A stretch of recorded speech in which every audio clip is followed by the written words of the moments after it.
my dragon. So at home, you had a little container of the paste, and I'll make a separate video on how to mix it up.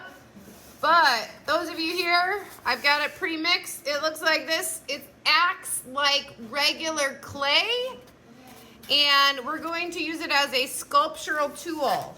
You're gonna have 2 tools for yourself. They come in all different shapes and sizes. It really doesn't matter. It just acts like an extra finger to help you. So you can see that on my dragon, I made the rays kind of around the eyes, like eyeliner. I gave him some furrows on his forehead. I did little rings around the horns, and I gave him in his little wings here, like the veins or the bones. Like if it was a bat wing, that's like where the bones go. I assume that's how dragon wings work too, but you know, not an expert there. And I did the nostrils. So what I'm gonna do today is I'm gonna show you how to do some more curves, like on his nose. So once you have your clay mixed up, it acts like clay. And so one of the main clay building techniques is to roll coils. So when I roll coils, I like to start them in my hand. And then you're gonna move to your work surface. It could be any sheet of paper.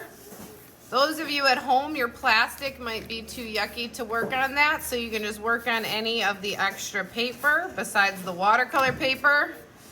We gave you lots of extra sheets.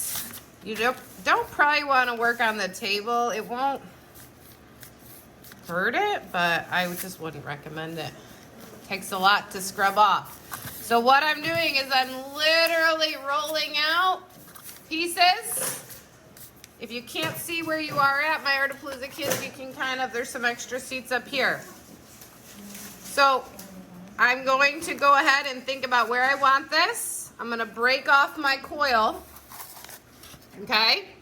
And this is the tricky part. I'm gonna take the tool and I need to smush it into the base to make sure it really grips on. So any tool, and you're gonna smear part of that. I may have to, can you guys see that well enough? Okay. Now, if it's real bumpy, I'm gonna give you a little cup with some water in it.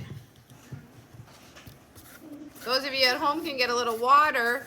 You just put a little water on your finger if you need to smooth out any bumps that you get. So say you wanna push this down a little bit. If your finger's wet, you can just form it to whatever kind of shape that you want. Okay? You can use this to build a snout. We had some unicorns. That nose should be a little three-dimensional. If your ear wasn't looking three-dimensional enough, you could do a rim of the paper mache paste around the outside to bulk it up. If you have a place that's too flippity-floppity, right? Like my nose is still a little bit squishy because I did 2 layers of paper mache, but I didn't do more than that. You may want to reinforce it with a little bit of the paste. So it takes very little. So once you've got it to this nice clay-like consistency, you're just gonna roll out your pieces and then you can kind of smush it. So if I wanted to reinforce the edge of my dragon, I can put it there, and then I'm gonna use my tool. You could also use your fingernail, but I find that once I've already touched the paper mache paste, it kind of wants to stick to me. So I can smush that in all the way around. And then I can get my water on my finger, and then I can go in and press that into the place that I want it. So it's first getting it smushed on there, and then the next step is getting it smoothed out and rubbed in how you want, just with a little bit of water. This will stick to slightly wet paper mache.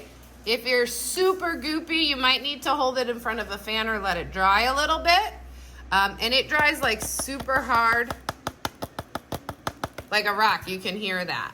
So you definitely want to embellish your mask and think about how and where you can add some 3D details.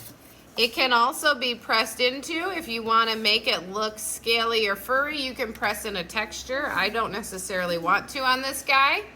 And then we did include sandpaper in your kit so that you can go in and sand afterwards if it's a little bumpy, but you want to do your best to smooth it while it's wet.